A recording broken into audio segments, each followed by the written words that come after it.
Broadway's My Beat. From Times Square to Columbus Circle, the gaudiest, the most violent, the lonesomest mile in the world.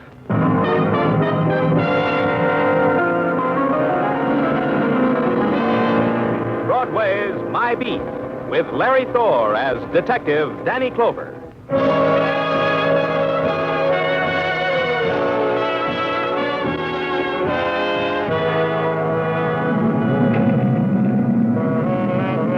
Broadway, it's a memory and a want that makes a bitter flame inside you. You poke through the ashes and you can't find what it is that was remembered or wanted. So you keep looking. But the blaze of the neon and the spectaculars blinds you. And the roar of steel moving above and beneath the earth makes you deaf. And finally, you know there's no need to search anymore. Because whatever it was, you'll never find it. It's Broadway, My Beat.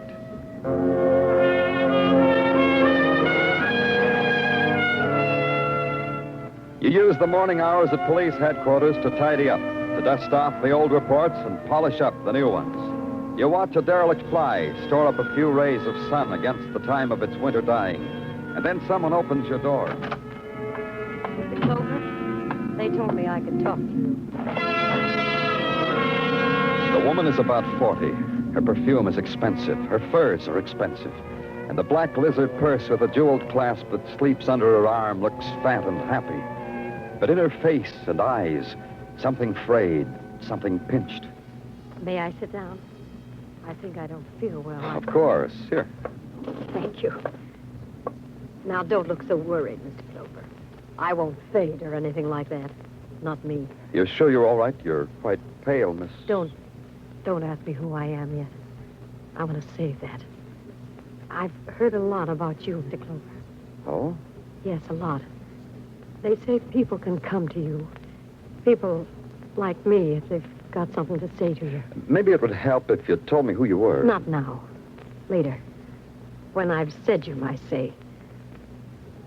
A woman can wait only so long, Mr. Clover. You know how it is. Oh, I don't understand. Only just so long for a man she promised to wait for. Then the years keep stretching out like a piece of old elastic, like anything that if you stretch it out too long, it'll snap. It'll break and sting your face. You know how it is. Will you get me some water, please? My mouth is dry.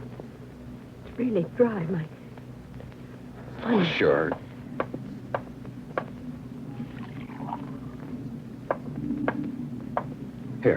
Here's your water. Hey, what's wrong? Are you all right?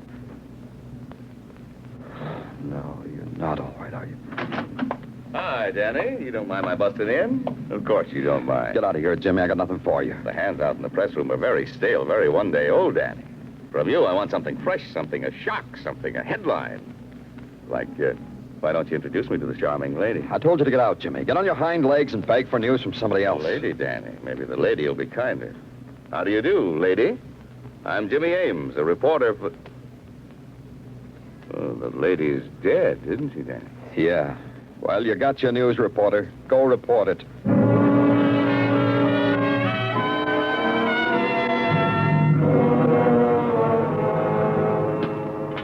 Well, how about it, Dr. Sinsky? Danny Clover, welcome to the precincts of the autopsy room. We have here... Don't sell me anything. Give me the report on the woman who died in my office. What killed her? Poison killed her. What poison? The pharmacological name would bore you. Delayed action type poison. Taken internally kills in 4 hours. She probably didn't even know she was dying. No more than any of us realize we always are. Hi, Doc. Danny? No. You know, I always feel good that I can walk in here under my own power. Hi, Tartaglia. What do you got? Identification on Miss Jane Doe over there. What name? Mary Murdock, late wife of one hoodlum known as Vic Murdock. Vic Murdock, Danny. That means something to you? Yeah. Thanks, Tartaglia. It means a lot to me. It did. It meant a 20-year flashback to a different era, a different world, to a time of Tommy guns in violin cases and massacres, speedboats and limousines and booze watered and bonded in ratty cellars, a jazzy era where gang wars had preferred position in the headlines, a world that gawked at a butchered man in a gutter, then rolled its stockings, pinched its spit curl, and chorused "Do-do-de-o-do" through a megaphone. It was before my time on the force. But it was that kind of a world when Vic Murdock performed. Then Bick killed a man, and society wagged its finger, put him in a room, and locked the door. Now Bick was out. Now Bick was circulating. I had to find out where. You bring it. You bring it. Oh. It's Danny Clover, Benny. Mind if I come in? In this crummy room? You want to come in here? In here, Benny. How do you feel? I could tell you. You wouldn't know what I meant. Sit down. Sit down, Danny. Me, I better lay down. You got coffee on that hot plate, Benny. You need some. That don't jolt. But read it to me. Sure.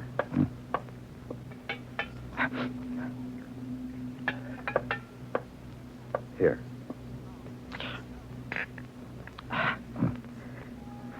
Why are you here, Danny?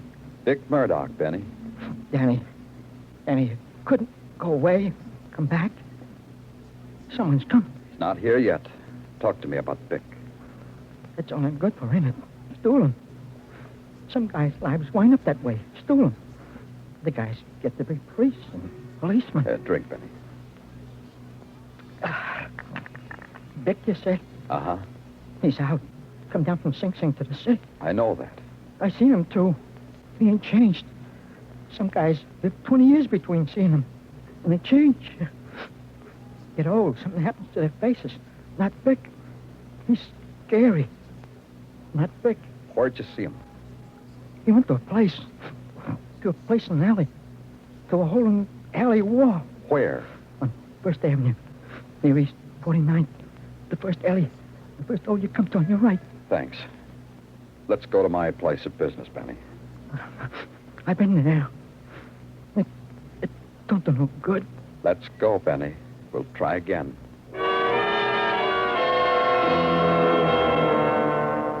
It took maybe an hour to bundle up Benny in his army surplus overcoat, to turn him over to the healers on Welfare Island, to leave him with the unshaped terror and the gray hunger in his eyes. Then to the first alley, the first hole on the right. An eye peeped out at you from a peephole. Splintered voice asked you who sent you. You told them, and a door was opened onto a world you thought was dead. The puppet-like women were dressed in the shapeless sacks that were fashionable for flappers in the 20s. The men they wore in their arms, pomaded and sleek as their patent leather pointed shoes, their double-breasted fawn-color vests. They danced in quick, silent spasms to the music of the 20s. You shook your head because you didn't believe it. Matter, copper, you ain't never saw a speakeasy before? A blind pig you never saw? I don't believe it. What's not to believe, badge boy? Mind if I ask you a question? Why? You mean why all this is like this? Yeah. Ask Bick. To this, even I, the waiter, don't have an answer. So ask Bick. Excuse me. Some Babbitt must be looking for a hot, jazzy time. All right, who sent you, Babbitt? Danny Clover in there. Yeah, he's here. What's that supposed to do to me? It sends shivers up your spine, Gorilla. Open up. Lousy flea. Hey, it's Jimmy Ames. He's a reporter. Let him in. Law says you can crawl in, Crumb. Well, Danny, you... Hey, what is this? I haven't seen anything like this since Eddie Robinson and Little Caesar. What are you doing here? Following you? You going to talk to Bick Murdock? Yeah, but without you. Now the question, waiter. Where's Bick? In the office, down the end of the hallway. I'll go first so I can ask him, does he want to see you? I'm a big boy now. I'll ask him myself. No, wait. Don't buzz him. I want to surprise him. Danny, I'll go with you. Bick will remember me. I helped cut him to pieces 20 years ago. Leave him alone. Get yourself some hooch, Jimmy. They tell me it's scraped right off the boat. Big story.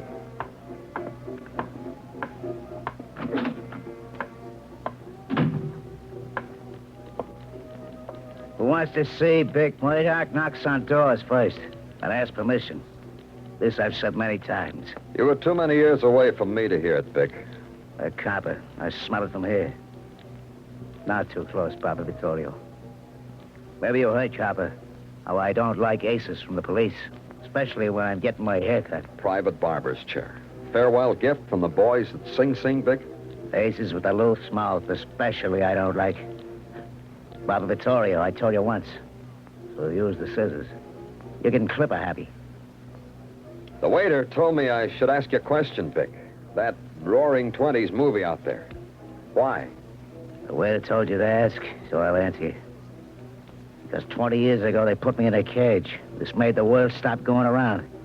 What you see out there is how it was the world. I'm going to keep it that way until I catch up to 20 years. The 7,285 days you citizens cut out of me. Tell the waiter I answered your question. I got another one. Your wife's death. The boys told me about it. Shame. Mary was a good wife. They tell me. Your boys, copper. They find the key. Key? Key. Metal gadget that opens things. For 20 years, Mary's always carried it with her. If you found it, maybe it could open your eyes why a good wife like Mary should die. I could make you tell me, Vic. No, you couldn't, copper. Forgot what I just said. Did I say something, Barbara Vittorio? You see, I didn't say anything. You're a nice special, huh, Barbara? Where I sleep. And he did. He slept. The throwbacks were having themselves a snazzy Charleston, so I threw consternation into the house by sugarcoating through them and out the door. A key, the man said. A key that his wife had, the man said, and his lip twitched when he said it. I called headquarters, and the only key among the effects of Mary Murdock fitted the new Nash she'd parked in back of the station. Headquarters gave me her address, too, so I went there to a quiet apartment in the East 60s.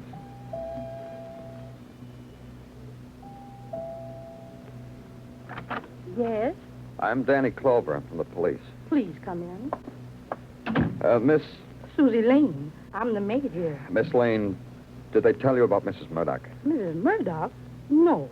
She wasn't home last night. She's dead. She was a kind woman. I'm sorry. She died in my office this morning.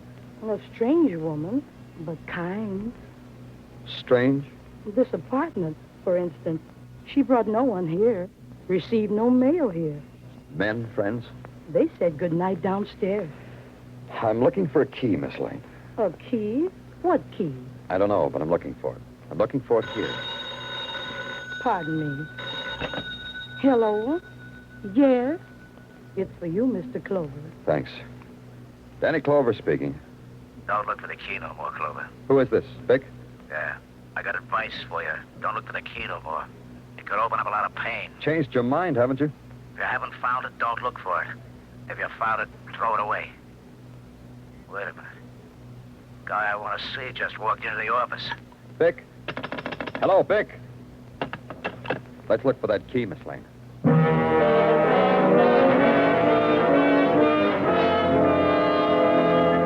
So we looked. Closets and desks, bureaus and cabinets. We looked there.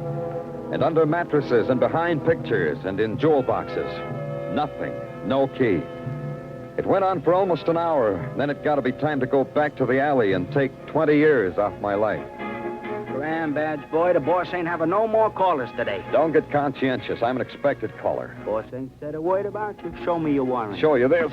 Hey. It's a message, waiter friend. Hey, you can't go in there. Hey, the boss ain't gonna like it. He'll like it. Murdock, I was just telling your waiter... Murdock. Yeah, boss. This book I'm busted in.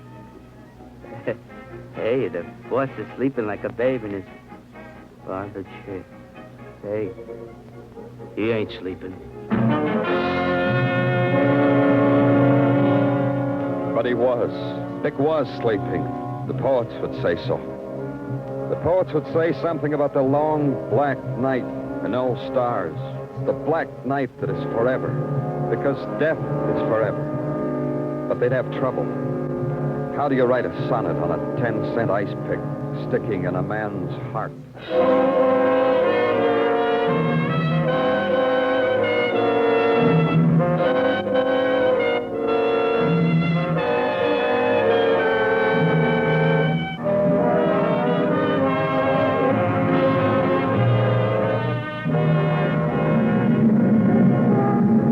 When it comes to starting off a new year, Broadway is sensible.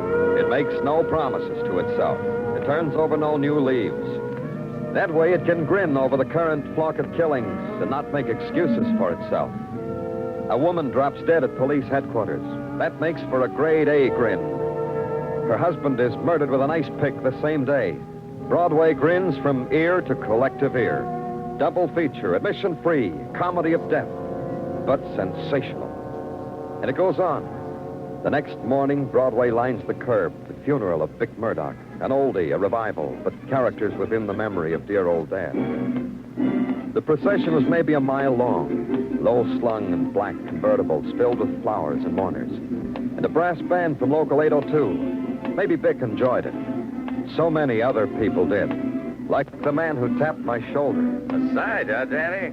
Jimmy Ames. Quite a production, huh? 5-star. Do funerals always make you this happy?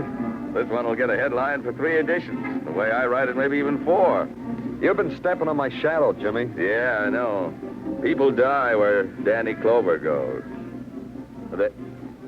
Hey, I haven't seen him since... Seen who? The guy in the pearl gray hat, the one in the procession. I know it's not polite, but point. This car passing, you know who that is, or was he too long ago for you? He doesn't register. Joe Miami. It surprises you. Make me surprised, too. Joe Miami, Danny. Dick Murdock's pally. What's the pally doing now? Being a brother to men, a fat, respectable citizen. Last year, the word reached the press room that Joe Miami was elected president of the PTA of Public School 62. The boys laughed for a half hour straight until we realized we'd suddenly aged 20 years. Joe Miami, Jimmy. Where do I find him? Uptown, Danny. The Gotham distributors. You can find him there, Danny.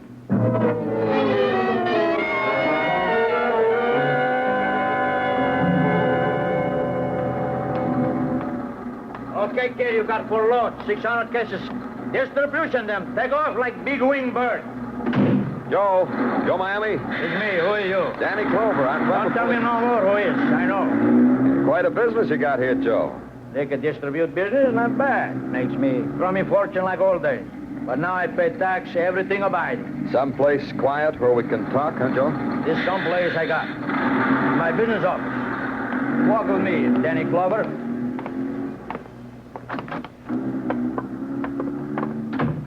I offer you something. Ginger ale, sarsaparilla. Thanks, Joe, but first we talk about Vic, then pleasure. This type dying, the big die, very tragedy, huh? Very classical. Ice pick, like old golden days. You mean a mob killed him, eh? Why mob? Vic wasn't hurting nobody. All he wanted was a long dream. The old days like they were. He tried to buy them back. He get ice pick in the heart. You were his #1 boy, Joe. Why would anyone want to kill Vic? Maybe somebody remember Vic's supposed to have hideaway, 100 grand, before he go on a long visit to Sing Sing. 100 grand. Didn't Vic get it when he got out? Joe Miami don't think so. If 100 grand is, maybe Vic left it where it was. Where was that, Joe? How would I know? I was only Vic's errand boy, not his wife. You mean his wife, Mary, knew where it was? You mean maybe she had a key? I don't know what I mean. I don't see Mary for 20 years. Vic don't like guys but to see Mary. Vic take care of Mary no matter what it is, even dead.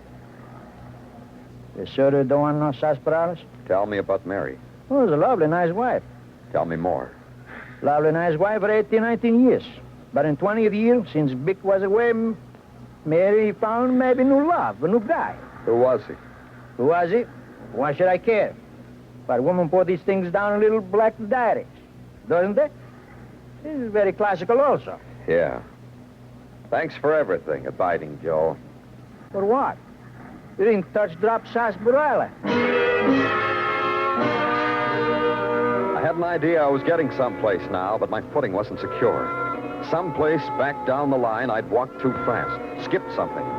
The matter of Mary Murdock's mail company who said goodnight downstairs.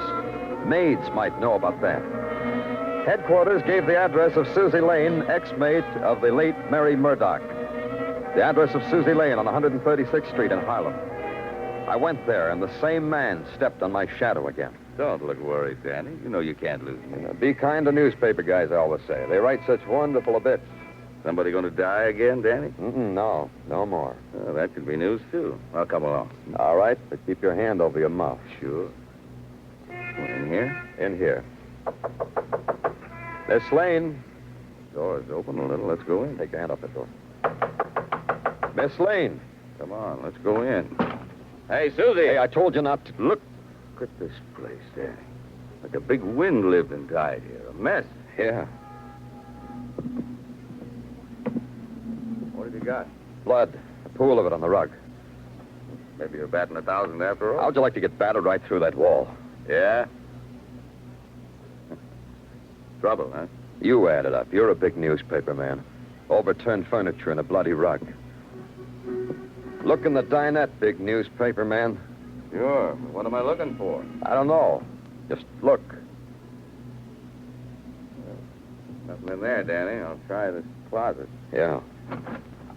Danny. Oh, no. When I opened the closet door, she was staring at me. She fell. The door must have been holding her up. Poor Susie Lane. She's dead. Huh? No. Not quite dead. I'm glad, Danny. I'm starting to worry about you.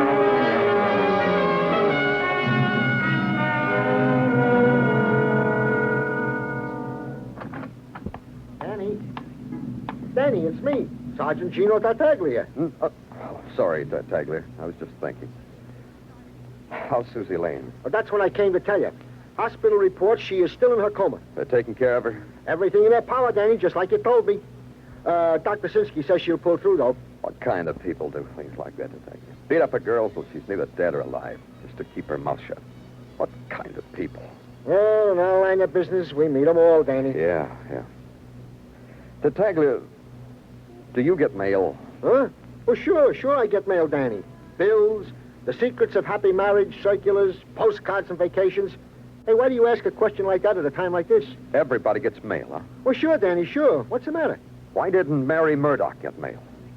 She didn't? No. I don't believe it. She didn't, Tartaglia. I've been checking back. And suddenly I remember Susie Lane told me there was never any mail at Mary Murdock's apartment. That is indeed strange. A problem.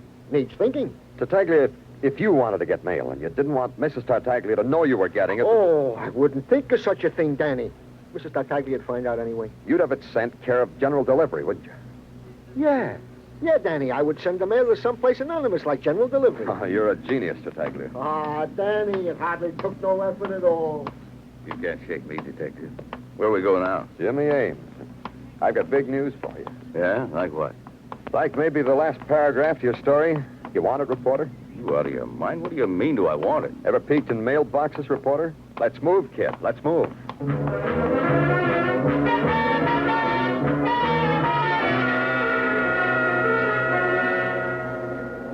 What can I do for you, sir? Is there any mail at General for Mrs. Mary Murdock? Mary Murdock? Your husband? He's a policeman. I'm a reporter.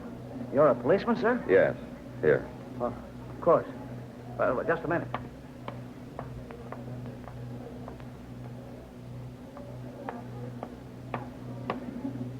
Here you are, sir. Thanks. Yeah, not much mail, huh? Bill from Sachs, one from Bonwood. Yeah. Something, Danny? Something. We'll open the envelope and see. See? Key. She must have mailed it to herself. A key to what, then? Says here, kid, on the tag, the Wall Street Bank. Let's take a flyer on Wall Street, huh, reporter?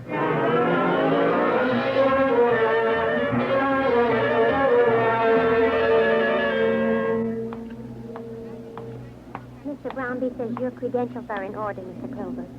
I'm to permit you access to Mrs. Murdock's safety deposit box. Oh, thank Mr. Brownby for me. I'll open the gate. Step in, please. I'm sorry. Only one of you can come in.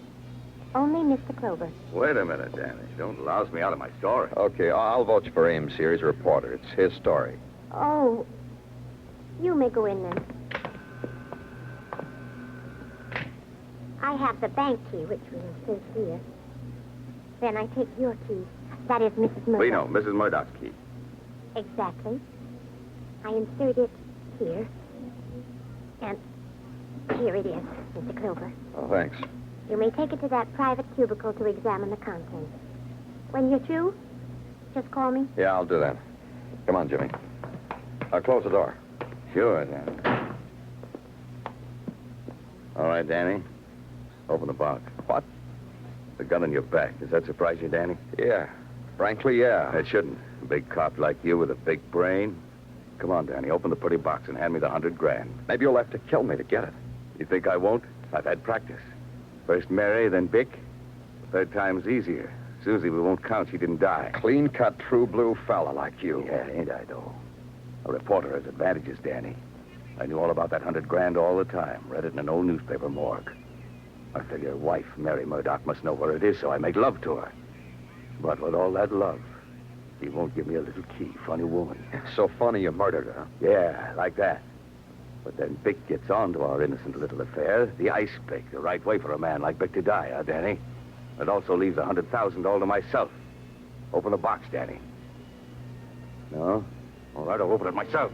How do you think you'll get out of here? Oh, I figured that, Danny. Big man like you will make a big shield. Nah, no tricks, Danny. Just be a good boy and stay there in the corner. You can watch me open the box from there. $100,000. Let me take you out of that nasty old box.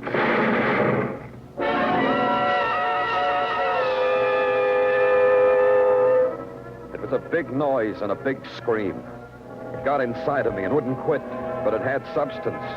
It hoisted me up in the stratosphere and then let me drop 1,000,000 miles. Simple thing like a nun's cool fingertips brought me to. In a while, the hospital let me have visitors. A quiet talk about the death of Jimmy Ames. And at night, I slept my own sleep and dreamed of a fairy story, of Pandora's box. I had reason to. I knew all about a man named Vic Murdock who planted $100,000 with a booby trap, just in case his wife was unfaithful, just in case being away from him for 20 years would make her lonely.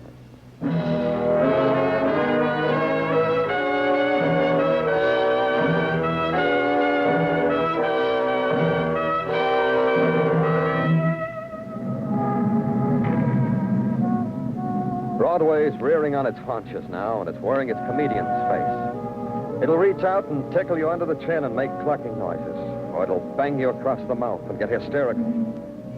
Either way, you get hurt. It's Broadway, the gaudiest, the most violent, the lonesomest mile in the world. Broadway, my beat.